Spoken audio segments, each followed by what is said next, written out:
Hi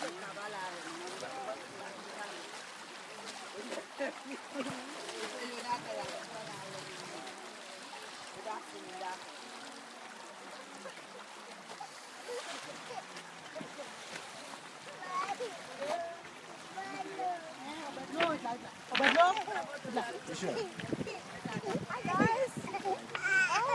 We're having a great day by the river today. It's a beautiful day in Haiti. It's time to do some work.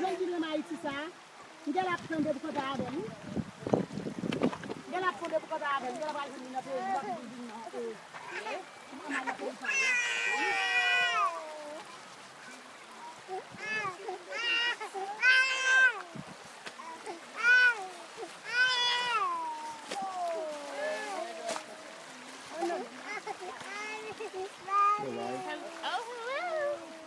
First time doing laundry by the river. Being taught by the best.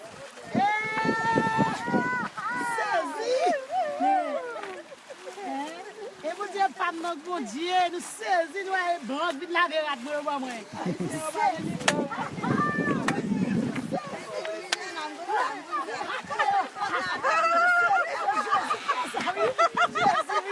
Ay, Jésus, kwa sa?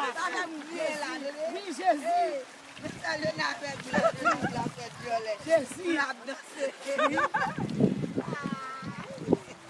Jésus, kwa e plan bit la de rat mwen yo. Pou di gade rat se yo nan yo pou plan la de yo, bayan si pou la de yo. Kon nou leve nou bayan la de yo. Oui.